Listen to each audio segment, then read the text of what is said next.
மகாநதி சீரியல்ல என்ன நடக்குதுன்னு பார்க்கலாம் வாங்க. வீடியோவ ஸ்கிப் பண்ணாம கடைசி வரைக்கும் பாருங்க. இப்போ இங்க கிருஷ்ணா ராகவ் கூட பேசிக்கிட்டு இருக்காங்க. ஒரிஜினல் மாரியே இருக்கணும் சார். அப்பதான் இந்த டாக்குமெண்ட்ஸ் எல்லாம் பார்த்து விஜய்க்கு டவுட்டே வரக்கூடாது. இது எல்லாமே ஒரிஜினல்ன்ற மாதிரி இருந்தா மட்டும் தான் அங்க வேலையே நடக்கும் அப்படின்னு சொல்லிட்டு இங்க கிருஷ்ணா வந்து சொல்லவும், ராகவ் இருந்துட்டு கண்டிப்பா இந்த டாக்குமெண்ட் வந்து ஒரிஜினல் மாதிரி தான் இருக்கும். இந்த சர்டிஃபிகேட் எல்லாத்தையுமே நீ அந்த விஜய் கிட்ட குடு. கண்டிப்பா அவன் நம்பிடுவான் அப்படின்னு சொல்லிட்டு பேசிக்கிட்டு இருக்காங்க. கரெக்ட்டா நம்ம விஜய் வந்து இவங்கள பார்த்துட்டு இவங்க 2 பேரையும் கையும் களவுமா பிடிக்க பார்க்குறாங்க. இங்க விஜய பார்த்த கிருஷ்ணாவும், ராகவும் பயங்கரமா அதிர்ச்சி ஆவுறாங்க. கை கால்லாம் நடுங்குது. உடனே இங்க ராகவ் இருந்துட்டு, "கிருஷ்ணா வண்டியில ஏறு" அப்படின்னு சொல்லிட்டு கார்ல ஏறி அதாவது கார ரொம்பவே வேகமா ஓட்டிட்டு போகவும், நம்ம நிவனுமே கார் தான் எடுத்துட்டு வந்திருப்பாங்க. நிவனும், விஜயும் கார்ல தொரத்திக்கிட்டு இருக்காங்க. இப்போ இங்க ராகவ் இருந்துட்டு, "என்ன இப்படி ஆயிப்போச்சு? நீ சொன்ன மாதிரி நம்ம மேல அதாவது மேல அவனுக்கு டவுட் வந்திருக்கு போல. அதனால தான் உன்ன ஃபாலோ பண்ணிட்டு வந்திருக்கான் அவன்" அப்படின்னு சொல்லிட்டு இங்க க கிருஷ்ணா கிட்ட ராகவ் சொல்றாங்க. "ஆமா, அதுதான் உண்மை. நான் தான் அப்பவே சொன்னேன்ல. சரி, சரி உன் அம்மாவையும், உன் தங்கச்சியையும் சீக்கிரமா அங்கேருந்து கிளம்ப சொல்லு. இல்லன்னா அவங்கள பிடிச்சாங்க அப்படின்னா, கண்டிப்பா எல்லா உண்மையுமே அவங்க உளறிடுவாங்க" அப்படின்னு சொல்லிட்டு ராகவ் சொல்லவும், உடனே கிருஷ்ணாவுமே இங்க அ முத்துமலருக்கு கால் பண்றாங்க. முத்துமலர் கால் அட்டெண்ட் பண்ணி, "சொல்லு கிருஷ்ணா" அப்படின்னு சொல்லவும், என்ன அந்த விஜய் ராகவ் கூட பேசிக்கிட்டு இருந்தப்போ பார்த்துட்டான். இப்போ எங்க 2 பேரையும் தொரத்திக்கிட்டு இருக்கான். நீங்க சீக்கிரமாவே உங்க துணிமணின்னு உங்களுக்கு தேவையான பொருள் எல்லாத்தையுமே எடுத்துக்கிட்டு அங்கேருந்து நீங்க இடத்த காலி பண்ணிடுங்க. இல்லைன்னா அவங்க கிட்ட மாட்டினோம் அப்படின்னா, சங்க அறுத்துருவாங்க அப்படின்னு சொல்லிட்டு இங்க கிருஷ்ணா சொல்லவும், இத கேட்ட முத்துமலருக்கு ரொம்பவே பதட்டமா இருக்கு. சரி, சரி அப்படின்னு சொல்லிட்டு இப்போ அவங்க ட்ரெஸ் எல்லாத்தையுமே பேக் பண்ணிக்கிட்டு இருக்காங்க சிந்துவும், முத்துமலரும். எப்படியாவது இங்க கிருஷ்ணாவையும், ராகவையும் பிடிச்சிரணும் அப்படின்றதுக்காக நம்ம விஜயும், நிவுனும் ரொம்பவே போராடிக்கிட்டு இருக்காங்க. ஒரு வழியா இங்க ராகவையும் பிடிச்சிடுறாங்க, கிருஷ்ணாவையும் பிடிச்சிடுறாங்க. பிடிச்சு கூட்டிட்டு வராங்க. கரெக்ட்டா இங்க முத்துமலரும், சிந்துவும் வெளிய கிளம்புறதுக்காக வரவும், உடனே நம்ம விஜய் இருந்துட்டு, நில்லுங்க. இதுக்கப்புறம் நீங்க என்கிட்டருந்து தப்பிக்கவே முடியாது. எல்லாருமே உள்ள போங்க" அப்படின்னு சொல்லிட்டு அவுட் ஹவுஸ்க்குள்ள போயிட்டு, உள்ள லாக் பண்ணிக்கிட்டு, "என்னடா என்ன உன் மனசுல எவ்ளோ தைரியம் இருந்தா என் பொண்டாட்டி குடும்பத்தவே ஏமாத்தணும்னு நினைக்குவ? அந்த வீட்டிலருந்து பாதி சொத்த வாங்கிட்டு வர சொல்லி அந்த இது பசுபதி தான் சொல்லி அனுப்புனானா? அந்த பசுபதி என்கிட்ட எவ்வளோ அடி வாங்கியிருப்பான் தெரியுமா? அவன் கைய கூட லாஸ்ட்டா உடைச்சுட்டு தான் வந்தேன். அப்போ கூட அவன் திருந்தவே இல்லையா? ரொம்ப நாளா காணோம்னு சொல்லிட்டு நினச்சுக்கிட்டு இருந்தேன். ஆனா மறைமுகமா என்கிட்ட இவன் மோதிக்கிட்டு இருந்திருக்கானா? அப்படின்னு சொல்லிட்டு இங்க கிருஷ்ணா கிட்ட கேட்கவும், உடனே இங்க ராகவ் இருந்துட்டு, "என் அப்பன வாடா போடான்னு சொல்லி சொன்னேன் அப்படின்னா, உன்ன உண்டிலன் பண்ணிடுவேன்டா" அப்படின்னு சொல்லிட்டு இங்க இது ராகவ் வந்து ஓவரா பேசவும், விஜய் இருந்துட்டு, "அப்படி தான்டா சொல்லுவேன். உன் அப்பன் ஒரு உதவாக்கறேன். மத்தவங்கள ஏமாத்தி தான் அவனுக்கு பொழைக்க தெரியுமே தவிர, ரூ. 1 கூட கஷ்டப்பட்டு உழைச்சு சம்பாதிச்ச காசே உங்களுது கிடையாது. எல்லாரும் மத்தவங்க வயித்தெரிச்சல்ல பொழப்புல தான் நீங்க பொழப்பவே ஓட்டிக்கிட்டு இருக்கீங்க. டேய் ராகவ், உனக்கும் உன் அப்பனுக்கும் எந்த மரியாதையும் கிடையாதுடா. இப்போ உன் அப்பன நான் வச்சு செய்ய போறேன்" அப்படின்னு சொல்லிட்டு இங்க நம்ம விஜய் வந்து சொல்றாங்க. ராகவுக்கு பயங்கர கடுப்பா இருக்கு. எப்படியாவது இவன்கிட்ட இருந்து தப்பிச்சிடலாம்னு நினைச்சோம். ஆனா தப்பிக்க முடியலையே அப்படின்னு சொல்லிட்டு, "உன் அப்பன்லாம் ஒரு ஆம்பளையாடா? என்கிட்ட நேருக்கு நேரா மோத முடியாம மறைமுகமா இப்படி ஆட்கள அனுப்பி எப்படியாவது காவேரியோட வீட்ட எழுதி வாங்கணும்னு சொல்லிட்டு பிளான் பண்ணியிருக்கான். ஏற்கனவே அவங்க அப்பா வெளிநாட்டுல ரொம்பவே கஷ்டப்பட்டு சம்பாதிச்சு கொண்டு வந்த பணத்த எல்லாத்தையுமே உன் அப்பன்கிட்ட தானே என் மாமனார் குடுத்து வச்சிருந்தாரு. மொத்த பணத்தையும் ஏமாத்திட்டு என் மாமனாரோட உயிரவே எடுத்து அவன் தானே உன் அப்பன்காரன். உன் அப்பனுக்கெல்லாம் மரியாதை வரும் கேடு அவனுக்கு இருக்கு உனக்கு. இனிமே உன்ன உன் அப்பன் கண்ணில் காட்டவே போகிறது கிடையாது. உன் அப்பனுக்கு தண்ணி காட்டாமல் விட மாட்டேன்டா" அப்படின்னு சொல்லிட்டு நம்ம விஜய் வந்து சொல்கிறாங்க. இப்போது எல்லாருக்கிட்டேயுமே ஆதாரபூர்வமாக நிரூபிக்கணும் அப்படின்றதுக்காக நம்ம விஜய் காவேரி, தாத்தா, பாட்டி, சாரதான்னு ஒட்டுமொத்த குடும்பத்தவே இங்கே அவுட் ஹவுஸ்க்கு கூட்டிகிட்டு வந்து, இப்போது இங்கே சாரதா, சிந்து, அதுக்கப்புறம் கிருஷ்ணாவோட கழுத்தை பிடிச்சி கீழே தள்ளி விடுறாங்க. போயிட்டு எல்லாரும் முன்னாடியுமே உண்மையை சொல்கிறீங்க. அது மட்டும் இல்லாமல் இந்த ஊரை விட்டே ஓடுறீங்க. அதுக்கு முன்னாடியே நீங்கள் பண்ண தப்புக்கு எல்லாத்துக்குமே நீங்கள் தண்டனை அனுபவிச்சு தான் ஆகணும். அது வரைக்கும் உங்க யாரையுமே நான் சும்மா விடமாட்டேன். டேய் ராகவ், இந்த சிந்து குடும்பத்த கூட நான் விட்டுருவேன். ஆனா உன்ன விடவே மாட்டேன்டா. நீங்க தானே முக்கியமான அக்யூஸ்டே. உங்களால தானே இவங்க இங்க வந்தாங்க. இவங்கள கூட விட்டா விடுவேன். ஆனா உன்ன விடவே மாட்டேன். உன் அப்பனுக்கு நான் நல்லா தண்ணி காட்டாம விட மாட்டேன்டா. உன் அப்பன் அலையணும். உன் அப்பன் என் குடும்பத்துக்கு அதாவது என் பொண்டாட்டியோட குடும்பத்து கால்ல விழுந்து மன்னிப்பு கேட்கணும். உன் அப்பன் என் அத்தையோட கால பால் ஊத்தி பாலாபிஷேகம் பண்ணி விடணும்டா. இந்த மாதிரி எக்கச்சக்கமான வேலைய உன் அப்பாகிட்டருந்து வாங்க போறேன். அதுக்கப்புறம் தான் உன்ன உன் அப்பாகிட்டயே அனுப்பி வைப்பேன். அது வரைக்கும் நீ எங்ககிட்ட களி சாப்பிடணும்டா" அப்படின்னு சொல்லிட்டு சொல்றாங்க. இங்க ராகவுக்கு பயங்கரமா கடுப்பாகுது. "தேவையில்லாம பேசிக்கிட்டு இருக்க நீ, என் அப்பாவ பத்தி எதுக்காக இப்படி அசிங்கமா பேசிக்கிட்டு இருக்க?" அப்படின்னு சொல்லிட்டு. "டேய் உன் அப்பனே ஒரு அசிங்கம். அவன பத்தி பேசுனா அசிங்கத்துக்கே அசிங்கம்னா அது உன் அப்பன் தான்டா" அப்படின்னு சொல்லிட்டு இங்க விஜய் வந்து சொல்றாங்க. இப்போ இங்க சாரதா, காவேரிக்கெல்லாம் ஒண்ணுமே புரியல. பாட்டிமா இருந்துட்டு, "டேய் விஜய் என்னடா என்னடா நடக்குது இங்க?"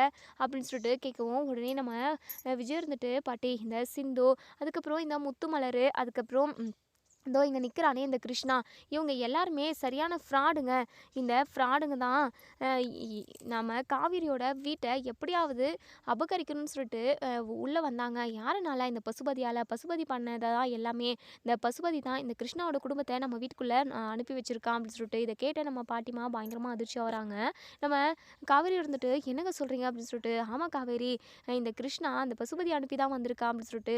உடனே காவேரி இருந்துட்டு, "இத்தன நாளா அந்த பசுபதியோட தொல்லை இல்லன்னு சொல்லிட்டு சந்தோஷப்பட்டுக்கிட்டு இருந்தேன். ஆனா மறைமுகமா நம்ம கிட்ட மோதிக்கிட்டு இருந்திருக்கான். கொடைக்கானல்ல இருக்கிற ஒரே வீட்ட எப்படியாவது எழுதி விட்டு வாங்கிடணும்னு நினைக்கிறான் அவன். ஏங்க ஏற்கனவே எங்க தோட்டம், சொத்து எல்லாமே அவன் அபகரிச்சுட்டாங்க. இருக்கிறது ஒரே வீடு தான். அது மட்டும் இல்லாம என் அப்பா ரொம்ப ரொம்ப நல்லவரு. என் அப்பா மேல அபாண்டமா பழி போட்டிருக்கான் அவன்" அப்படின்னு சொல்லிட்டு. உடனே எங்க சாரதா இருந்துட்டு எங்க முத்துமலர் கிட்ட போயிட்டு, "உனக்கு கொஞ்சமாவது மனசாட்சி இருக்கா? நீயும் ஒரு பொண்ணு தானே. உனக்கும் ஒரு பொண்ணு இருக்குல்ல. ஆனா நீ எப்படி இப்படி ஒரு கேவலமான வேலைய பண்றதுக்காக எங்க வீட்டுக்குள்ள வந்த? எங்க குடும்பத்தவே ஆட்டி படைச்சுட்டேல்ல நீ. அது மட்டும் இல்லாம என் புருஷன நாங்க எல்லாருமே ரொம்ப தப்பா நெனச்சுட்டோம். அந்த அளவுக்கு நீங்க ஆதாரமெல்லாம் காட்டுனீங்கல்ல. பசுபதி கூட சேர்ந்துக்கிட்டு இல்ல, இல்ல அந்த பசுபதி தான் எல்லாத்தையுமே ரெடி பண்ணி குடுத்துருப்பான். அவன் சரியான ஃப்ராடு பொறுக்கி பையன் தானே. உனக்கெல்லாம் கொஞ்சம் கூட மனசாட்சின்னு, ஈவு இரக்கணும் எதுவுமே இல்லையா? உன்ன பார்த்தாவே எனக்கு பயங்கர கடுப்பா இருக்கு" அப்படின்னு சொல்லிட்டு இங்க சாரதா வந்து நம்ம முத்துமலர பயங்கரமா வெளுத்து வாங்குவோம். உடனே முத்துமலர் இருந்துட்டு, "அக்கா என்ன மன்னிச்சிருங்கக்கா. உங்க வீட்டுக்காரர முன்ன பின்ன நான் நேர்ல பார்த்ததே கிடையாது. பசுபதி சொல்லி தான் நான் இந்த வீட்டுக்கு நடிக்க வந்தேன். எனக்கு ஒரு தேவை இருந்தது. அதனால தான் அத பூர்த்தி செய்யறதுக்காக தான் நான் இப்படி ஒரு கேவலமான வேலைய செஞ்சுட்டேன். எல்லாருமா சேர்ந்து என்ன மன்னிச்சிருங்க. தயவு செஞ்சு என்ன மன்னிச்சிருங்க. என் பொண்ணோட வாழ்க்கைக்காக தான் நான் இப்படி ஒரு கேவலமான வேலைய பார்த்துட்டேன்" அப்படின்னு சொல்லிட்டு எங்க முத்துமலர் வந்து சொல்றாங்க. சிந்து பயங்கரமா அழுதுகிட்டு இருக்காங்க. கிருஷ்ணாக்கு என்ன பண்றதுன்னே தெரியல. ராகவ் எப்படியாவது விஜய் கிட்ட இருந்து தப்பிச்சு ஓடிரணும்னு பார்க்குறாங்க. ஆனா அது அவனால முடியவே முடியல. இப்போ இங்க நம்ம விஜய் இருந்துட்டு, "காவேரி இவங்க எல்லாரையும் என்ன பண்ணலாம் காவேரி? நீ சொல்லு காவேரி" அப்படின்னு சொல்லிட்டு. "ஏங்க இவங்க எல்லாரையுமே நம்ம எதுவும் பண்ண வேண்டாங்க. இவங்கள ஏதாச்சும் பண்ணி நமக்கு என்ன வரப்போகுது? இந்த ராகவும் பசுபதி தானே எல்லாத்துக்கும் காரணம். இந்த ராகவும் பசுபதியும் என் அப்பா வாங்கி வச்ச தோட்டத்த அபகரிச்சுக்கிட்டாங்க. அந்த தோட்டத்த நாங்க மீட்டெடுக்கணும். அது மட்டும் இல்லாம எங்க வீட்டுக்கு எந்த பிரச்சனையும் வரக்கூடாது. இது மட்டும் நடந்தா போதுங்க" அப்படின்னு சொல்லிட்டு. "என்ன காவேரி இவ்ளோ சிம்பிளா சொல்ற? இது மட்டும் போதுமா இவங்களுக்கு? இவங்க பண்ண தப்புக்கான தண்டனை குடுக்கக்கூடாதா?" அப்படின்னு சொல்லிட்டு உடனே பாட்டிமா குறுகுறுன்னு பார்த்துக்கிட்டு இருக்காங்க. "டேய் விஜய் என்னடா? எதுக்காகடா நீ சண்டைய விலை குடுத்து, அதாவது ரொம்ப விலை குடுத்து வாங்குவாங்கன்னு சொல்லுவாங்களே, அந்த மாதிரி நீ எதுக்காக இப்படி பண்ணிக்கிட்டு இருக்க? அவங்க குடும்பத்துக்கு ஏதாவது பிரச்சனை வந்துச்சு அப்படின்னா, அவங்களே சமாளிச்சுக்கட்டும்டா. இவங்க குடும்ப பிரச்சனையில நீ எதுவுமே தலையிடாதடா" அப்படின்னு சொல்லிட்டு இங்க நம்ம பாட்டிமா வந்து சொல்லவும், "பாட்டி என்ன பாட்டி என்ன பேசிக்கிட்டு இருக்கீங்க? காவிரியும் நம்ம குடும்பத்துல ஒருத்தி தானே. அவங்க குடும்பத்துக்கு ஏதாவது பிரச்சனை வந்தா நம்ம தான் நின்று பார்த்துக்கணும். பாட்டி இனிமே இந்த மாதிரி ஒரு வார்த்தையை எப்பவுமே சொல்லிடாதீங்க பாட்டி" அப்படின்னு சொல்லிட்டு. "இல்ல விஜய், இந்த பசுபதி ரொம்ப நாளா இல்ல அப்படின்னு சொல்லிட்டு நான் ரொம்ப சந்தோஷப்பட்டுக்கிட்டு இருந்தேன். இப்ப திரும்பவும் அவன் பிரச்சனை பண்ண ஆரம்பிச்சிருக்கான். காவேரியோட கடைசி காலம் வரைக்கும் அவங்க குடும்பத்துக்கு அந்த பசுபதி பிரச்சனை குடுத்துக்கிட்டே தான் இருக்குவான். கடைசி வரைக்கும் உன்னால இந்த பிரச்சனைய தீர்த்து வச்சுக்கிட்டே இருக்க முடியுமாப்பா? எதுக்காக தேவையில்லாம நீ உன் தலையில இதெல்லாம் தூக்கி போட்டுக்கிற? இவங்களாச்சு, இவங்க பிரச்சனையாச்சு, இவங்க பார்த்துக்கிட்டும். வா விஜய் நம்ம போலாம்" அப்படின்னு சொல்லிட்டு கைய பிடிச்சு இழுக்கவும், ஆனா நம்ம விஜய் வந்து வரவே வரதில்ல. "பாட்டி நீங்க இப்படி பேசுறத நினைச்சா தான் எனக்கு ரொம்ப வருத்தமா இருக்கு பாட்டி. ஏன் பாட்டி இப்படிலாம் பேசுறீங்க? பாவம்ல காவேரியோட ஃபேமிலி. அவங்க ஃபேமிலி நம்ம ஃபேமிலி மாரி பாட்டி. இப்ப இத பேசிக்கிட்டு இருக்கிறதுக்கெல்லாம் டைம் இல்ல. காவேரி, ம் நீ சொன்ன தண்டனை வந்து ரொம்பவே கம்மியா இருக்கு. இவங்களுக்கு இன்னும் வேற ஏதாவது செய்யணும். அது மட்டும் இல்லாம பசுபதிய ஒரு ஒரு வாரத்துக்கு அலைய விடணும். அவங்க பையன நம்ம கஸ்டடியிலே வச்சுக்கிட்டு அவன அடி வெளுத்து வாங்கணும். இனிமே இப்படி ஒரு தப்ப எப்பயுமே பண்ணிறக்கூடாது. எந்த ஒரு குடும்பத்தையுமே இவங்க கஷ்டப்படுத்திறக்கூடாது. மத்தவங்க கிட்டேருந்து ஏமாத்தி சம்பாதிச்சு இவங்க சாப்பிடவே கூடாது. ஒவ்வொரு ரூபாவும் உழைச்சு சொந்த காசுல தான் சாப்பிடணும். அந்த அளவுக்கு இவங்கள கொண்டு வந்து விடணும். அதுக்கான வழிய நான் பார்த்துக்கிறேன் காவேரி" அப்படின்னு சொல்லிட்டு. "சரிங்க நீங்களும் கரெக்ட்டா தான் முடிவு எடுத்திருக்கீங்க. பேசாதீங்க அப்படின்னு சொல்லிட்டு உடனே பாட்டிமா இருந்துட்டு, "ஏய் காவேரி என்னடி நீ இன்னும் கொஞ்சம் உசுப்பேத்தி விட்டுக்கிட்டு இருக்க. விஜய் தான் இப்படி பேசிக்கிட்டு இருக்கானா, நீ வேண்டான்னு சொல்லாம, இப்படி நடக்கட்டும்னு சொல்லிக்கிட்டு இருக்க. உன்னால தான்டி என் பேரன் உயிருக்கே ஏதாவது ஆபத்து வரப்போகுது. என் பேரன் எப்படி இருந்தவன் தெரியுமா? என் பேரன் இப்போ ஆஃபீஸு அது இதுன்னு எல்லாத்தையும் இழந்துட்டு நிக்கிறான்னா, அதுக்கு நீங்க தாண்டி காரணம். ஆஃபீஸ்ல எவ்வளோ பெரிய பிரச்சனை வந்துகிட்டு இருந்தது. நியூஸ் சேனல் எல்லாமே பரவிருச்சு. அந்த அளவுக்கு பிரச்சனை போய்க்கிட்டு இருந்தது. அது எல்லாமே உங்க குடும்பத்தால தானே. உன்னாலயும் உன் குடும்பத்தால தான். இப்போ இந்த பசுபதிகிட்டயும், ராகவ்கிட்டயும் வம்ப வளர்த்து விட்டுக்கிட்டு இருக்கீங்க. இதனால என் பேரனுக்கு ஏதாவது ஆச்சு அப்படின்னா, அவங்க யாரையுமே நான் சும்மா விட மாட்டேன்டி அப்படின்னு சொல்லிட்டு பாட்டிமா பயங்கரமா கத்திக்கிட்டு இருக்கவும், உடனே இங்க காவேரி இருந்துட்டு, "பாட்டி உங்க பேரனுக்கு எதுவுமே ஆகாது. நீங்க கவலைப்படாதீங்க பாட்டி" அப்படின்னு சொல்லிட்டு, "ஆமா, ஆமா நீ வாயால சொல்லிட்ட. அந்த பசுபதி எப்படியாப்பட்டவன்னு எனக்கு தெரியாதா? அந்த பசுபதி விஜய எத்தன நாள் லாக்கப்ல வச்சிருக்கான் தெரியுமா? எல்லாமே உன்னால தானே. உங்களுக்கு பிரச்சனைய குடுக்கணும்னு நெனைக்கிறான். உங்க பிரச்சனைய சமாளிக்கணுன்றதுக்காக விஜய் வரான். அதனால விஜய்யுமே அவன் பழி வாங்குறான். என் பேரனுக்கு என்ன தலையெழுத்தாடி? உன்ன கல்யாணம் பண்ண ஒரே பாவத்துக்காக இப்போ வரைக்குமே அவன் கஷ்டத்த மட்டும் தான் அனுபவிச்சுக்கிட்டு இருக்கான். அவன நிம்மதியாவே இருக்க விட மாட்டீங்களா? சந்தோஷமாவே இருக்க விட மாட்டீங்களா?" அப்படின்னு சொல்லிட்டு, இங்க நம்ம பாட்டிம்மா வந்து பயங்கரமா கத்திக்கிட்டு இருக்கவும், உடனே இங்க நம்ம விஜய் இருந்துட்டு, "காவேரி பாட்டி பேசுறது எதுவுமே நீ மனசுல வச்சுக்காத. பாட்டிம்மா அப்படிதான் பேசிக்கிட்டு இருப்பாங்க. எனக்கு எதுவும் ஆயிடக்கூடாதுன்றதுனால பாட்டி யோசிக்கிறாங்க. மத்தபடி உன்ன திட்டணும், உன் குடும்பத்த அசிங்கப்படுத்தணுன்றதெல்லாம் எந்த ஒரு உள்நோக்கமும் பாட்டிக்கு இருக்கவே இருக்காது. பாட்டி நீங்க கவலைப்படாதீங்க பாட்டி. எல்லாத்தையும் பார்த்துக்கலாம். நம்ம வாழ்க்கைனா பிரச்சனை வரதான் செய்யும். அத நம்ம எதிர்த்து வாழ தான் செய்யணும் பாட்டி. இப்ப காவேரிய தனியா விட்டுட்டா, அவளுக்காக யார் வந்து நிப்பா? அவளுக்காக நான் மட்டும் தானே இருக்கேன். கண்டிப்பா நம்ம தான் நிக்கணும் பாட்டி. நீ இனிமே இப்படியெல்லாம் பேசாதீங்க பாட்டி. காவேரியோட மனசு கஷ்டப்படும்ல. அது மட்டும் இல்லாம அத்தையோட மனசுமே கஷ்டப்படும்ல" அப்படின்னு சொல்லிட்டு, "மத்தவங்களோட மனசு கஷ்டப்படும். மத்தவங்க எல்லாருமே நல்லா இருக்கணும்னு நெனைக்கிற நீ, உன்னை ஏன்டா நீ பார்த்துக்க மாட்டேங்கிற? அந்த பசுபதியால உனக்கு ஏதாவது பேராபத்து வந்துருச்சு அப்படின்னா, நான் என்னடா பண்ணுவேன்? எங்களுக்கு இருக்கிற ஒரே சொத்து நீ மட்டும் தானடா" அப்படின்னு சொல்லிட்டு பாட்டிம்மா சொல்லவும், "பாட்டி நீங்க நெனைக்கிற மாதிரி எனக்கு எதுவுமே நடக்காது பாட்டி. நீங்க கவலைப்படாதீங்க" அப்படின்னு சொல்லிட்டு, இங்க நம்ம விஜய் வந்து சொல்றாங்க. அதுக்கப்புறம் இங்க முத்துமலர், அதுக்கப்புறம் சிந்து, அ இங்க கிருஷ்ணா இவங்க 3 பேரையுமே வெளிய விட்டுடுறாங்க. ஆனா நம்ம ராகவ மட்டும் வெளிய விடுறது கிடையாது. நம்ம விஜய் ஒரு ரூம்ல போட்டு நல்லா அடைச்சு வச்சுடுறாங்க. இங்க ராகவ் வந்து கத்திக்கிட்டே இருக்காங்க. "டேய் ஒழுங்கா என்ன அவுத்து விடுங்கடா. எதுக்காக என்ன கட்டி போட்டு வச்சிருக்கீங்க? என் அப்பாவுக்கு மட்டும் தெரிஞ்சது அப்படின்னா, உங்கள உண்டிலன்னு பண்ணிருவாங்கடா" அப்படின்னு சொல்லிட்டு கத்திக்கிட்டு இருக்கவும், "ஓ! உன் அப்பாவுக்கு சொன்னா அப்படியே மலையவே சரிச்சு தள்ளிருவாரா உனக்காக?" அப்படின்னு சொல்லிட்டு இங்க நம்ம விஜய் வந்து கலாய்ச்சிக்கிட்டு இருக்காங்க. "வேணாம் எனக்கு கோவம் வந்துச்சு. நான் என்ன பண்ணுவேன்னு எனக்கே தெரியாது. என்ன பண்ணுவேன்? அம் என்ன பண்ண முடியும் உன்னால? ஒரு மண்ணையும் கிழிக்க முடியாது. சரியா? நீ வாய மூடிக்கிட்டு சும்மா உட்காந்துரு. அப்படி இல்ல டாம் டூம்னு குதிக்க தான் செய்வேன் அப்படின்னு சொன்னேன் அப்படின்னா, 2 அடி வாய் மேலயே போடுவேன். அது மட்டும் இல்லாம உனக்கு இன்னைக்கு நைட்டு சாப்பாடே குடுக்க மாட்டேன்" அப்படின்னு சொல்லிட்டு, "டேய் எதுக்காகடா என்ன இப்படி பண்றீங்க? இனிமே எத்தன நாள் தான் நான் இப்படி உங்ககிட்ட நான் அடி வாங்குறது?" அப்படின்னு சொல்லி கேட்கவும், "எத்தன நாளா? இன்னும் நெறைய நாள். ஏன்னா நீ காவேரி குடும்பத்துக்கு பண்ணது கொஞ்சம் நஞ்சம் கிடையாது. எக்கச்சக்கமான வலிகள காவேரியோட குடும்பத்துக்கு நீங்க குடுத்துருக்கீங்க. அதுக்கான வலிய எல்லாமே நான் இப்போ குடுப்பேன் உன் அப்பனுக்கு.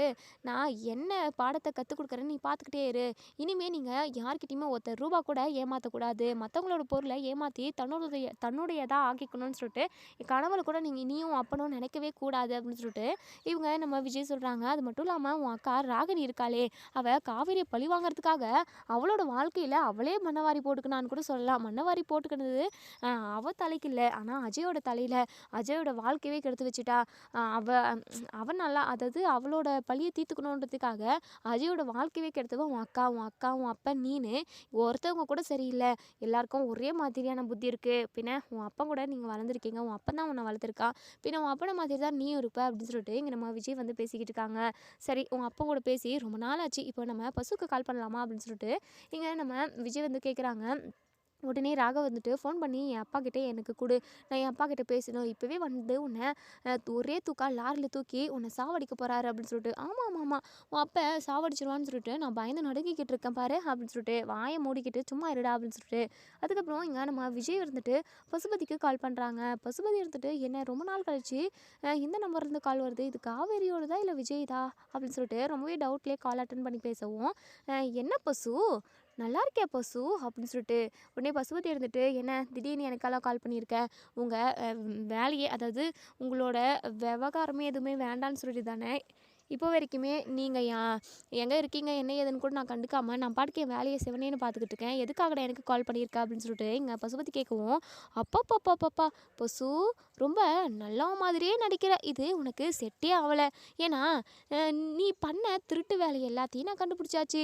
காவிரியோட கொடைக்கானல்ல இருக்கிற வீட்டை ஒட்டுமொத்தமாக உன் பேருக்கு எழுதி வாங்கணுன்றதுக்காக நீ அனுப்பியிருந்திய ஆட்கள் 3 பேர், முத்துமலர், சிந்து, அதுக்கப்புறம் கிருஷ்ணா, இவங்க 3 பேரையுமே கையும் களவுமா பிடிச்சிட்டேன். அவங்கள பிடிச்சி அவங்கக்கிட்ட 2 4 வார்த்தை கேட்டு அவங்கள வெளியே விட்டுட்டேன். ஆனால் உன் மகன் என்கிட்ட சிக்கிக்கிட்டானே, இப்போ உன் மகன் தான் என்னுடைய சரக்குக்கு ஊர்கா அப்படின்னு சொல்லிட்டு இங்கே நம்ம விஜய் வந்து சொல்கிறாங்க. இதை கேட்ட பசுபதிக்கு பயங்கர அதிர்ச்சியாக இருக்குது. டேய், என் பையனை எதுவும் பண்ணிடாதடா, இங்கே பாருடா, தயவு செஞ்சு என் பையனை எதுவும் பண்ணிடாத அப்படின்னு சொல்லிட்டு இங்கே நம்ம பசுபதி வந்து கெஞ்சுறாங்க. உடனே விஜய் இருந்துட்டு, அப்போது உன் பையனுக்கு மட்டும் எதுவும் ஆகக்கூடாதுன்னு சொல்லிட்டு இப்படி துடிக்கிறே, அப்போது காவிரியோட குடும்பத்துக்கும் அப்படி தானே இருந்திருக்கும். அவங்க அப்பா கொடுத்த பணத்தை எல்லாத்தையுமே ஏமாற்றிக்கிட்டு அவரோட உயிரவே எடுத்தியே அவங்களுக்கு எந்த அளவுக்கு வழியை கொடுத்துருப்ப. அது மட்டும் இல்லாமல் அவங்க அப்பாவோட கேரக்டரை அசிங்கப்படுத்துகிற மாதிரி இப்போ ஒரு ஃபேமிலி அனுப்பி வச்சுருந்தே.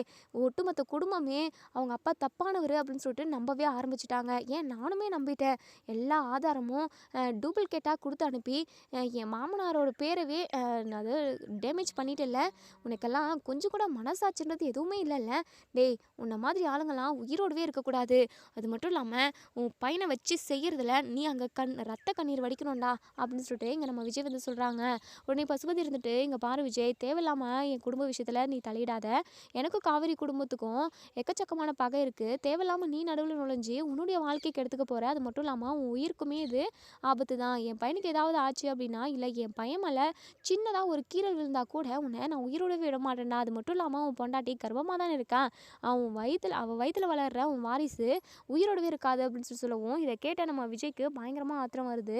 என் பிள்ளையவே நீ இப்படி பேசுகிறீடா, அதுவும் சிசு வளர்ந்து கூட வரல, இன்னும் வெளியே கூட பூமியை வந்து பார்க்கல, அதுக்குள்ளவே அதை ஏதாவது பண்ணணும்னு நினைக்கிறியே. நீ எல்லாம் மனுஷ பிறவியாடா, உன்னெல்லாம் கடவுள் மனுஷ பிறவியாக படிச்சிருக்க பாரு, அந்த கடவுளை தான் சொல்லணும். இங்கே பார், உன் பையனோட உயிருக்கு நீ தான் உத்தரவாதம் போடணும். ஏன்னா நான் சொல்கிற பேச்சை நீ கேட்டால் மட்டும்தான் உன் பையன் உயிரோட திரும்ப உனக்கு கிடைக்குவான். அப்படி இல்லைன்னா கண்டிப்பாக உன் பையன் உயிரோடு இருக்கவே மாட்டான் அப்படின்னு சொல்லிட்டு இங்கே நம்ம விஜய் வந்து இங்கே பசுபதியாக மிரட்டுறாங்க. உடனே பசுபதி இருந்துட்டு, நான் என்ன வேணாலும் செய்கிறேன், என் பையனுக்கு எதுவும் ஆகக்கூடாது. என் பையனும் என் பொண்ணு மட்டும்தான் எனக்கு உலகம் உயிர்.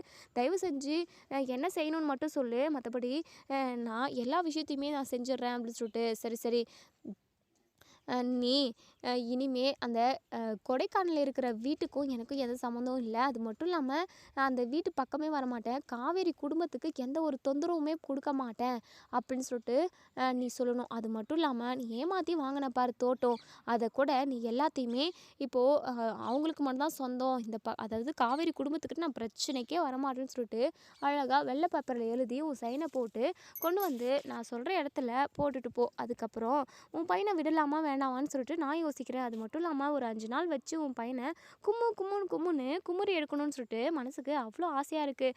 அதையும் நான் தீர்த்து கட்டிட்டு அதுக்கப்புறம் உன் பையனை கொண்டு வந்து விடுறேன். அதுக்கப்புறம் நீ ஹாஸ்பிட்டலுக்கு கூட்டிகிட்டு போயிட்டு உன் பையனை தேத்திக்கோ அப்படின்னு சொல்லிட்டு இங்கே நம்ம விஜய் சொல்லவும், பசுபதி இருந்துட்டு, நீ சொல்கிறது எல்லாத்தையுமே நான் கேட்குறேன்னு சொல்கிறேன், நீ எதுக்காக என் பையன் மேலே கை வைக்கிறேன்னு சொல்கிறேன்.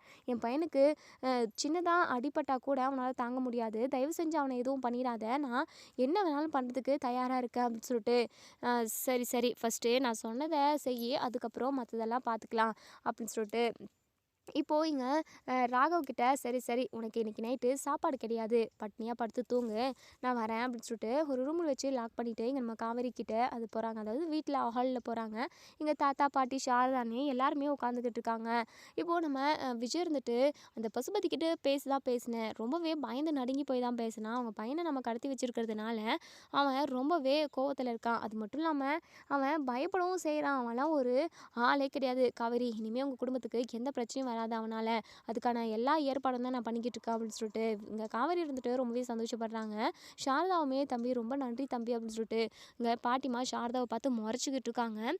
அதுக்கப்புறம் இங்கே நம்ம பாட்டிமா கிட்ட போயிட்டு விஜய் பக்கத்தில் உட்காராங்க. பாட்டி, கவலைப்படாதீங்க பாட்டி, எனக்கு எதுவுமே ஆகாது பாட்டி. அது மட்டும் இல்லாமல் காவேரி குடும்பம் பாவம் இல்லை, அந்த பசுபதி கிட்ட சிக்கிக்கிட்டு ரொம்பவே தவிக்கிறாங்க. அதான் தயவு செஞ்சு நீங்கள் அத்தையையும் காவேரியையும் யாருமே திட்டக்கூடாது, சரிங்களா பாட்டி அப்படின்னு சொல்லிட்டு உடனே இங்கே நம்ம பாட்டிமாவும், ஏதோ நீ சொல்கிறேன்னு தான், இருந்தாலும் என் மனசுக்குள்ளே உள்ளுக்குள்ளே ஆத்திரம் பொங்கிக்கிட்டு தான் இருக்குது அப்படின்னு சொல்லிட்டு இப்போது இங்கே நம்ம சாரதா பயங்கரமாக அழுகுறாங்க. உடனே நம்ம விஜய் இருந்துட்டு, அத்தை எதுக்காக அழுகுறீங்க அப்படின்னு சொல்லிட்டு, இல்லைப்பா, என் புருஷனை நான் தப்பாக நினச்சிட்டேன், ஆனால் அவர் ரொம்ப நல்லவராக தான் இருந்தார். இவங்க எல்லா ஆதாரத்தையும் காட்டவும் எனக்கே ஒரு நிமிஷம் சந்தேகம் வந்துருச்சு. இப்படிப்பட்ட ஒருத்தவர் கூடவா நம்ம வாழ்ந்திருந்தோம், இவர் நமக்கு புருஷனாக கிடைச்சதுக்கு நம்ம போன ஜென்மத்தில் என்ன பாவம் பண்ணமோன்னு சொல்லிட்டு நான் ரொம்ப ரொம்ப வருத்தப்பட்டேன். ஆனால் என் புருஷன் மேலே எந்த தப்புமே இல்லை. என் புருஷனை வச்சு அந்த பசுபதி காய் நகர்த்தியிருக்கான் அப்படின்னு சொல்லிட்டு உடனே காவேரி இருந்துட்டு, ஆமாம்மா நானும் அதை நினச்சி ரொம்ப ஃபீல் பண்ணிக்கிட்டு இருந்தேன். அப்பாவை நம்ம தப்பாக நினச்சிருக்க கூடாது அப்படின்னு சொல்லிட்டு உடனே நம்ம விஜய் இருந்துட்டு, யாராக இருந்தாலும் இப்படி ஒரு சுச்சுவேஷனில் எல்லாருமே இப்படி தான் நினைக்க செய்வாங்க. ஏன்னா அந்த அளவுக்கு இவங்க ஆதாரமெல்லாம் வச்சுக்கிட்டு இருந்தாங்க. நம்ம என்ன பண்ண முடியும்? அதுக்கெல்லாம் மாமா கண்டிப்பாக கோச்சிக்க மாட்டார். மாமா அவங்க குடும்பத்து மேலே ரொம்பவே பாசமாகவும் அன்பாகவும் தான் இருந்திருக்காரு. உங்களுக்காகவே அவர் உழைச்சிருக்காரு அப்படின்னு சொல்லிட்டு நம்ம விஜய் வந்து சொல்கிறாங்க. உடனே காவேரி இருந்துட்டு, ஆமாங்க நீங்கள் சொல்கிறது 100க்கு 100 கரெக்டுங்க அப்படின்னு சொல்லிட்டு, இப்போது இங்கே நம்ம கங்காவுமே நம்ம அப்பாவை தப்பாக நினச்சிருக்கக்கூடாது. பாவம் அப்பா மேலே இருந்து நம்மளை பார்த்துக்கிட்டு தான் இருந்திருப்பார். மனசுக்கு ரொம்ப கஷ்டப்பட்டிருப்பார்ல அப்படின்னு சொல்லிட்டு உடனே விஜய் இருந்துட்டு, கண்டிப்பாக அப்படி கஷ்டப்பட்டிருக்க மாட்டார். எல்லா உண்மையுமே உங்களுக்கு கூடிய சீக்கிரமாக தெரிய வரணும்னு சொல்லிட்டு தான் அவர் நினச்சிருக்காரே தவிர மற்றபடி உங்கள் மேலே எந்த கோவமோ தாவமோ அதுக்கப்புறம் வருத்தமோ எதுவுமே இருந்திருக்காதுன்னு தான் எனக்கு தோணுது அப்படின்னு சொல்லிட்டு விஜய் சொல்கிறாங்க.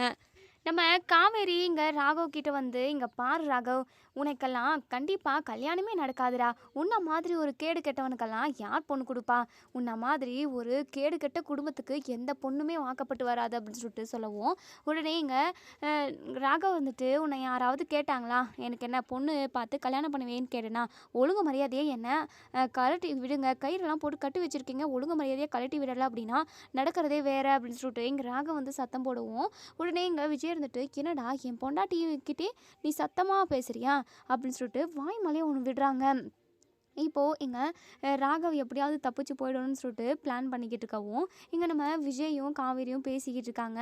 இப்போது இங்கே ராகவ் லைட்டாக அப்படியே அவங்க பாக்கெட்டில் ஒரு சின்னதாக ஒரு பிளேடு இருக்குது. அது வந்து அவங்க எப்போவுமே ரெகுலராக எதுக்கோ யூஸ் பண்ணுறதுக்காக வச்சுருப்பாங்க போல். அது மூலமாக ஒரு வழியாக கயிறெல்லாம் பிச்சுட்டு எந்திரிச்சு நின்றுடுறாங்க. கரெக்டான டைமில் இங்கே காவேரி பார்த்துட்டு, ஏங்க அங்கே பாருங்கள் ராகவ் அப்படின்னு சொல்லிட்டு உடனே இங்கே ராகவ் நம்ம காவேரியை நூக்கி கீழே தள்ளி விட்டுட்டு ஓடி போயிடுறாங்க. இங்கே நம்ம காவேரி கீழே விழுந்து ரொம்பவே வழியில் கத்தவும், உடனே விஜய் ரொம்பவே பதட்டப்படுறாங்க. காவேரி என்னாச்சு காவேரி? ஏ உனக்கு வயிறில் வலிக்குதா? ஐயோ பாப்பாக்கு ஏதாவது ஆகிட போகுது அப்படின்னு சொல்லிட்டு, எங்கள் மைண்டில் தான் வலிக்குது எனக்கு, நீங்கள் கவலைப்படாதீங்க, பாப்பாக்கு எதுவும் ஆகாது, நீங்கள் போயிட்டு அந்த ராகவ் பிடிங்க போங்க அப்படின்னு சொல்லிட்டு உடனே இங்கே நம்ம விஜய் இருந்துட்டு, இல்லை காவேரி அவனை எப்போ வேணாலும் பிடிச்சி அவனை என்ன வேணாலும் பண்ணலாம், ஆனால் இப்போது நம்ம பாப்பாவை பார்க்கணும், நம்ம ஹாஸ்பிட்டலுக்கு போவோம் அப்படின்னு சொல்லிட்டு, ஏங்க இன்னும் இல்லைங்க அப்படின்னு சொல்லிட்டு, ஆனால் இங்கே நம்ம விஜய் ரொம்பவே பதட்டமாக இங்கே காவேரி கூட்டிக்கிட்டு வரவும், நம்ம தாத்தா பாட்டி சாரதா எல்லாருமே அப்போ தான் வெளியே வராங்க. இங்கே நம்ம விஜய் ரொம்பவே பதட்டமாக இங்கே காவேரி கூப்பிட்டுக்கிட்டு காரில் போகவும், அதாவது கார் ஸ்டார்ட் பண்ணவும், உடனே நம்ம பாட்டிமா இருந்துட்டு, டே விஜய் எங்கடா போகிற அப்படின்னு சொல்லி கேட்குறாங்க. அப்போ தான் நடந்த விஷயத்த சொன்னவும், உடனே இங்கே நம்ம பாட்டிமா பயங்கரமாக பதட்டப்படுறாங்க. டே விஜய் நானும் வரேன்டா, எனக்கும் ரொம்ப பயமாக இருக்குது, பாப்பாவுக்கு ஏதாவது ஆக போகுது, நம்ம ஸ்கேன் எடுத்து பார்த்துருவோம், பாப்பா ஆரோக்கியமாக இருக்கான்னு தெரிஞ்சதுக்கப்புறம் தான் எனக்கு நிம்மதியாக இருக்கும், நான் வரேன்டா அப்படின்னு சொல்லிட்டு இங்கே நம்ம இது காவேரி கூடவே நம்ம பாட்டிமா தாத்தா சாரதா இவங்க எல்லாருமே போகிறாங்க. போயிட்டு ஸ்கேன் பண்ணி பார்க்குறாங்க. குழந்தைக்கு எந்த ப்ராப்ளமும் இல்லை, நீங்கள் கேர்ஃபுல்லாக இருங்க அப்படின்னு சொல்லிட்டு இங்கே டாக்டர் சொல்கிறாங்க. அதுக்கப்புறம் இங்கே நம்ம விஜய் ரொம்பவே ரிலாக்ஸ் ஆகுறாங்க. நான் தான் சொன்னேன் இல்லைங்க, அவ்வளோவா எனக்கு வலி இல்லை, மைல்டாக தான் இருக்குது, நீங்கள் பதட்டப்படாதீங்கன்னு சொன்னேன், ஆனால் நீங்கள் கேட்கவே இல்லை. இல்லை காவேரி என்னதான் இருந்தாலும் பயம் இருக்க தானே செய்யும், நான் ரொம்ப பதட்டமாயிட்டேன் அப்படின்னு சொல்லிட்டு இங்கே நம்ம விஜய் வந்து சொல்கிறாங்க. இப்போது இங்கே நம்ம பாட்டிமாவுக்குமே ரொம்ப ரிலாக்ஸாக இருக்குது. இங்கே பாரு காவேரி, அடி தடி பிரச்சனைன்னு இனிமேல் நீங்கள் எங்கேயுமே போகக்கூடாது. காவேரி அதாவது உன்னுடைய வயிற்றில் வளர்கிற குழந்தை நல்லபடியாக இந்த பூமிக்கு வரணும், அதை நீங்கள் வளர்த்து ஆளாக்கி நீங்கள் குடும்பமாக சந்தோஷமாக வாழணும். பிரச்சனைன்னு தயவு செஞ்சு நீங்கள் ஓடாதீங்க. இனிமே நீங்கள் பிரச்சனை பக்கமே போகக்கூடாது, அதுவாக தேடி வந்தாலும் நீங்கள் ஒதுங்கி போயிடணும் அப்படின்னு சொல்லிட்டு உடனே விஜய் இருந்துட்டு, என்ன பாட்டி பேசிக்கிட்டு இருக்கீங்க, எப்படி பாட்டி அதுவாக ஒதுங்கி போக முடியும்? இந்த பசுபதி அடிக்கடிக்கு பிரச்சனை பண்ணிக்கிட்டே இருந்தானா, நம்ம ஒதுங்கி போனோம் அப்படின்னா அவன் தலைமலை ஏறி உட்காருவான் பாட்டி, அப்படி இருக்கிறப்போ நம்ம எப்படி பாட்டி ஒதுங்கி போக முடியும் அப்படின்னு சொல்லிட்டு, டேய் அவனா வருவானா இல்லையோ நீயா கூப்பிடுவடா அவனை சண்டைக்கு அப்படின்னு சொல்லிட்டு, பாட்டி ஆமாண்டா அதுதானே உண்மை, சரி சரி நம்ம எல்லாருமா கோவிலுக்கு போயிட்டு போவோம், குழந்தைக்கு எதுவும் ஆகலை, காவிரி குழந்தையும் ரொம்ப நல்லா இருக்காங்க, அதுக்கு எல்லாத்துக்கும் காரணம் அந்த கடவுள் தான், கடவுள் தான் நமக்கு எப்போவுமே துணையாக இருக்கார், எவ்வளோ பிரச்சனை வந்தாலுமே அந்த பிரச்சனையிலேருந்து காப்பாற்றுறதுக்காக ஏதோ ஒரு கடவுள் நம்ம கூடயே இருக்கும்னு சொல்லுவாங்க, அது உண்மை தான். சரி நம்ம எல்லாருமே கோவிலுக்கு போயிட்டு வந்துடுவோம் அப்படின்னு சொல்லிட்டு இப்போ இங்கே எல்லாருமே கோவிலுக்கு போகிறாங்க. அங்கே போயிட்டு சாமி பேர்லேயே அர்ச்சனை ஒன்று பண்ணுறாங்க. அதே சமயம் குழந்தைக்கும் காவேரிக்கும் ஒரு அர்ச்சனை போடுறாங்க. அதுக்கப்புறம் அங்கே இருந்த சாமியார் ஒருத்தவங்க காவேரிக்கிட்ட வந்து, "நீ கவலைப்படாதம்மா. உன் வயித்துல வளர்ற குழந்தை ரொம்ப ஆரோக்கியமா இருக்கு. நல்லபடியா உனக்கு குழந்தை பொறக்கும். உனக்கு பொறக்க போற குழந்தை பெண் குழந்தை தான். அதாவது உன் புருஷனுக்கு அம்மாவா வந்து பொறக்க போறாங்க." அப்படின்னு சொல்றாங்க. இத கேட்டதுமே நம்ம விஜய் ரொம்பவே சந்தோஷப்படுறாங்க. "சுவாமி நீங்க சொல்றது உண்மையா? அப்போ எனக்கு நான் ஆசைப்பட்ட மாதிரியே பெண் குழந்தை தான் பொறக்கும். அது மட்டும் இல்லாம மிகப்பெரிய ஆசை என்ன அப்படின்னா, எனக்கு என் அம்மாவே வந்து எனக்கு பொறக்கணும்னு நானு சாமிகிட்ட வேண்டிக்கிட்டு இருந்தேன். நீங்க அதே மாதிரி சொல்றீங்க. அப்போ என் அம்மா தான் எனக்கு குழந்தையா வந்து பொறக்க போறாங்களா?" அப்படின்னு சொல்லிட்டு இத சொன்னது அதாவது எங்க சாமியார் இருந்துட்டு, "ஆமாப்பா அதுதான் உண்மை" அப்படின்னு சொல்லிட்டு ரொம்ப சந்தோஷமா இருக்கு. இந்த விஷயத்த கேட்கவே காதுல தேன் பாயிற மாதிரி இருக்கு. ரொம்ப சந்தோஷமா இருக்கு. என் அம்மாவ பார்க்கறதுக்காக நான் ஒவ்வொரு நிமிஷமும் வெயிட் பண்ணிக்கிட்டு இருக்கேன் அப்படின்னு சொல்லிட்டு சொல்றாங்க. "கவலையப்படாதீங்க. உங்க குடும்பத்துக்கு எல்லாமே நல்லதா தான் நடக்கும்" அப்படின்னு சொல்லிட்டு அந்த சாமியார் வந்து போயிடுறாங்க. பாட்டிமா இருந்துட்டு, "பாத்தியாடா நம்ம கோவிலுக்கு போயிட்டு வரலான்னு சொன்னேன். இப்போ இந்த சாமியார் நல்ல வார்த்தைய சொல்லிட்டு போயிருக்காரு" அப்படின்னு சொல்லிட்டு. "ஆமா பாட்டி நீங்க சொல்றது உண்மைதான். கடவுள் வந்து ஏதோ ஒரு ரூபத்துல நம்ம கூடவே தான் இருக்காரு போல. நல்லது செஞ்சோம் அப்படின்னா கண்டிப்பா நமக்கு நல்லது தான் நடக்கும். எல்லார் மனசுலயுமே நம்ம நல்லது மட்டும் தான் இருக்கணும். இந்த பசுபதி மாதிரி ஆளுங்க தான் ஒரு சில பேர் இருக்காங்க. அவங்களால நெறைய பேருக்கு கெடுதல் வருது. கடவுள் அவங்களையும் பார்த்து திருத்தி விட்டாருன்னா ரொம்ப நல்லா இருக்கும்ல" அப்படின்னு சொல்லிட்டு உடனே நம்ம பாட்டி இருந்துட்டு, "டேய் விஜய் இதெல்லாம் நடக்கிற காரியமாடா? என்னலாம் நடக்குமோ அதுதான் அதாவது இதுதான் விதிமுறை அப்படின்னா இப்படி தான்டா உலகம் இருக்கும். நீ நல்லதே நினைடா. கண்டிப்பா உனக்கு எல்லாமே நல்லதாவே நடக்கும். நீ எப்பவுமே நல்லது நினைக்கிறவன் தான் எனக்கு நல்லாவே தெரியும். உன் நல்ல மனசுக்கு எல்லாமே நல்லதா நடக்கும். உன் அம்மாவே உனக்கு குழந்தையா வந்து பொறந்து ரொம்ப நல்லா சந்தோஷமா இருக்க போறடா. நீ நல்லா இருக்கணும் 100 வருஷம். நீ, உன் குழந்தை, உன் பொண்டாட்டின்னு குடும்பமா நீங்க ஹேப்பியா இருக்கணும்டா" அப்படின்னு சொல்லிட்டு நம்ம பாட்டிமா வந்து வாழ்த்துறாங்க. இப்போ ஒட்டுமொத்த குடும்பமே ரொம்பவே சந்தோஷமா இருக்காங்க. காவேரிக்கு நல்லபடியா பெண் குழந்தை பொறக்கணும். இதனால தன்னோட அம்மா தான் நமக்கு பொறந்திருக்காங்கன்னு சொல்லிட்டு நம்ம விஜய் ரொம்பவே சந்தோஷப்படணும். இது எல்லாத்தையுமே பார்க்கறதுக்காக யாரெல்லாம் ஆவலா இருக்கீங்க அப்படிங்கிறவங்க அதாவது ரொம்பவே ஆர்வமா இருக்கு. சீக்கிரமா நம்ம விஜய்க்கு குழந்தை பொறக்கணும், பெண் குழந்தை பொறக்கணும்னு நினைக்கிறவங்க இந்த வீடியோ கீழ கமெண்ட் பண்ணி தெரிவிங்க. Thank you.